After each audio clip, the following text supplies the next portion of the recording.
Monday तक protective bail जो है वो ऑनरेबल चीफ जस्टिस ने मंजूर की है। मंडे को मेन केस लगेगा फाजिल डिवीजन बेंच के पास। हमजा शहबाज को पीर तक गिरफ्तार नहीं किया जा सकता। लाहौर हाईकोर्ट ने हमजा शहबाज की हिफाजती जमानत मंजूर कर ली। गिरफ्तारी का खतरा टल गया। हमजा शहबाज की गिरफ्तारी के लिए नैब का 2 दिन में दूसरा छापा भी नाकाम। जमानत मंजूर होते ही नैब टीम रिहाइशगाह से वापस रवाना। अदालती फैसले पर कारकुनान का जश्न।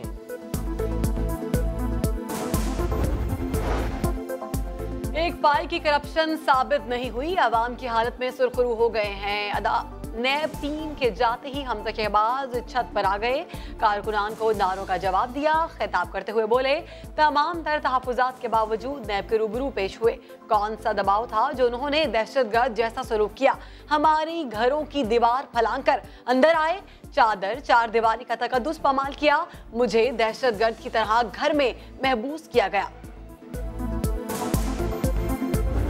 शहजाद अकबर साहब, उनके टेलीफोन का फोरेंसिक कराया जाए।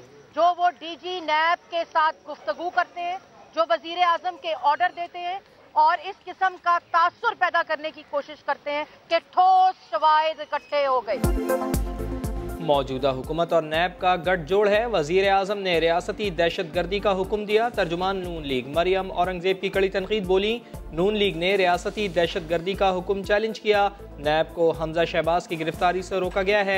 आज नैब की अपनी अदालत ने नैब की दरख्वास्त को मुस्तरद किया। एक बार फिर अल्लाह ताला ने शरीफ खानदान को सुरखरू किया। और शवाहिद पेश करने का मौका आता है तो यही फैसला आता है जो इस वक्त लाहौर हाई कोर्ट का फैसला है और नैब को रोका गया है हमजा शहबाज शरीफ साहब को गिरफ्तार। उनके ताउन ना करने की सूरत में कानून का तो अपना रास्ता खुद लेगा। ये तो नहीं हो सकता कि कानून जो है वो किसी के कहने से जो है वो कि आपा नहीं मान रहे हैं या पप्पू नहीं मान रहा तो कानून अपना रास्ता बदल लेगा। इस तरह तो नहीं होना। हमजा शहबाज ने औरतों और बच्चों को ढाल के तौर पर इस्तेमाल किया। जुर्म छुपाने के लिए सियासत को ढाल नहीं बनाया जा सकता। उन पर जब हाथ डाला जाता है तो पार्लियामेंट और जमहूरियत को पीछे छुपते हैं। वजीर इत्तलात तवा चौधरी कहते हैं, पैसा वापस करें या जेल काटें, तीसरा ऑप्शन कोई नहीं। वजीर रेलवे शेख रशीद कहते हैं, मालूम नहीं हमजा शहबाज किस बात के लीडर बने हुए हैं। मेरे घर पुलिस आती थी तो साथ जाने के लिए बैग पहले से तैयार होता था। 2-3 माह में फैसला हो जाएगा, चोरों की सियासत रहेगी या चौकीदारों की। जब सियासतदान के पास हराम की कमाई आ जाती है वो बुज़दिल हो जाता है। ये वो लोग हैं जो भरपूर कोशिश में हैं कि हमारी चोरी की लूटी हुई दौलत का कोई हिसाब ना हो, हमारा कोई NRO हो जाए। इंडिपेंडेंट है तो इंडिपेंडेंट उनके लिए नहीं है, मीडिया के लिए नहीं है।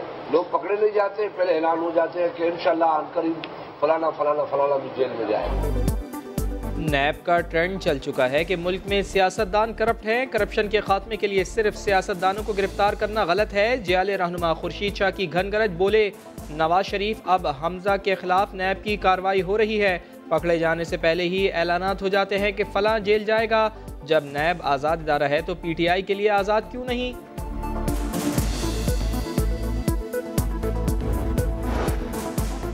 कराची में एक और मुबैना पुलिस मुकाबला, एक और बेगुनाह की जान ले गया। कायदाबाद में 12 साला सज्जाद अंधी गोली का निशाना बना। सज्जाद को गैंगस्टर शेर जमान की गोली लगी। फायरिंग से एक और राहगीर बच्चा और 2 एहलकार जख्मी हुए। पुलिस का मौक़िफ़। दवाई के लिए गया था, दवाई लेकर आ रहा था स्टोर से। जब वो रास्ते में आ रहा था बस अचानक ये दोनों आमने सामने हो गया। दवा लेने गया था, उम्र भर का दर्द दे गया। गमज़दा बाप पूछता है, डाकुओं से मुकाबले के वक्त पुलिस भूल जाती है वहाँ बेगुनाह लोग भी होंगे। नन्हे सज्जाद ने चंद रोज़ कबल ही तीसरी जमात का इम्तिहान पास किया था। नई किताबें अनछुई रह गईं। तीसरा जमात में अभी पढ़ता था, अभी वो पास हो गया था। अभी तो मैंने उसके लिए किताबें लेकर आ रहा था, किताबें अभी भी घर में पढ़। कराची के जराइम पेश अफराद के नए हथकंडे, झूठे मुकदमात में ताजिरों को फंसाकर रकम बटोरने का इंकशाफ। पुलिस समेत MLOs और वकला भी ब्लैकमेलर गिरोह का हिस्सा बने रहे। पुलिस ने ब्लैकमेलर गिरोह के मास्टरमाइंड को गिरफ्तार कर लिया। गिरोह में 16 खवातीन समेत 2 दर्जन से जायद अफराद शामिल।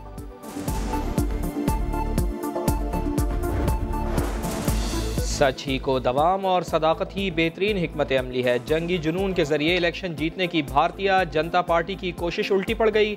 वज़ीर आज़म इमरान खान का अमरीकी मैगजीन के आर्टिकल पर रद्द-ए-अमल। ट्विटर पैगाम में कहा, पाकिस्तान का F-16 गिराने का झूठा भारतीय दावा बेनकाब हो गया। अमरीकी दिफाई हुकाम ने तस्दीक की कि पाकिस्तानी दिफाई बेड़े से कोई F-16 कम नहीं। अंदरूनी सिंध नकल माफिया को लगाम ना डाली जा सकी। सक्खर में 10वीं जमात का रियाजी का पर्चा वक्त से पहले आउट। मिनटों में व्हाट्सएप ग्रुप्स पर वायरल हो गया। उमरकोट में भी नकल माफिया का राज। 9वीं 10वीं जमात के पर्चे वक्त से पहले सोशल मीडिया पर फैल गए। बोर्ड इंतजामिया मुस्तकबिल के मेहमानों को नकल से रोकने में नाकाम। दवाओं की कीमतों में गैर कानूनी इजाफा। ड्रग रेगुलेटरी अथॉरिटी एक्शन में आ गई। असखुद कीमतें बढ़ाने वालों के खिलाफ ड्रैप का मुल्कगीर क्रैकडाउन शुरू। 31 दवासाज कंपनीज के खिलाफ कार्रवाई। भारी जुर्माने। 143 अद्वियात जब्त। तर्जुमान ड्रैप कहते हैं महंगी दवाएं बेचने वाली कंपनीज की पैदावार बंद कर दी गई।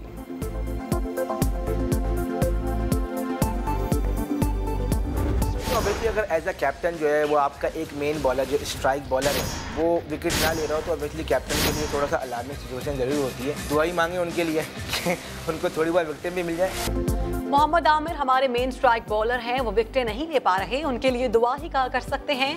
वर्ल्ड कप से पहले कप्तान सरफराज का समा को इंटरव्यू। कहा, आमिर वर्ल्ड कप खेलेंगे या नहीं इसका जवाब थोड़े दिनों में मिल जाएगा।